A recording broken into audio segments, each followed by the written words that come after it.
shacabka ku dhaqan tuulada Geeda Birkaan oo ka mid ah tuulooyinka saameynta weyn ay ku soo gaaray dagaal beeleedyada ka dhacayay sanadihii aynu soo dhaafnay ayaa Aerial TV waxa ay u sharaxeen xaaladda tuulada iyo raadadkii dagaalka ay ku reebeen halka ay marayaan waxaana ay shacabkani codsadeen in dayactiro lagu sameeyo masaajidada ceelbiyoodyada iyo weliba dhammaan wax walba oo nolosha aasaasiga u ah tuulada Geeda Birkaan waxa ay u muuqanaysaa mid ka soo kabanayso burburkii saameeyay ee dagaal beeleedyada ku reebeen kuwaas oo burburiyay dhammaan goobaha danta guud waa kuwan shacabka tuulada oo la hadlayaan Aerial TV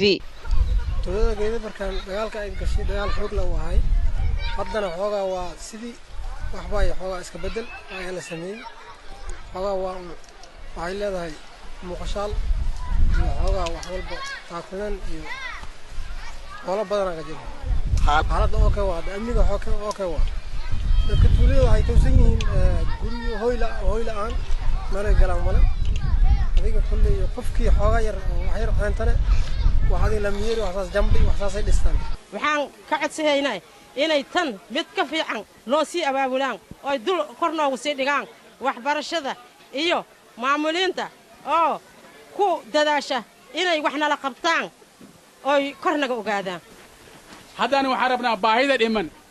inoo dhammaystiran kow maxaa dhiman waxaanoo dhiman ardaydii waa helnay ilaahayna sii ubadka ardayda waxay u baahayaan macallimiin wax barta macallimiinta waa helnay waxay u baahayaan macallimiinta tasiilaad oomay u baahayaan waxa oo yar oome ardayda walaadintooda uma heli karaa runtii dadkan waa beeraley waa masaakiin mar kasta waa la taakuleeya taakuleen waxay u baahan yihiin macallimiintaas inanoo taakuleeya waxaan rabnaa haddii aan nahay anuka reer Geeda Birkaan waad naga warqabtiin dad beeraley aan iska nahay Fartuun Cabdiraxmaan Aadan Aerial TV Jowhar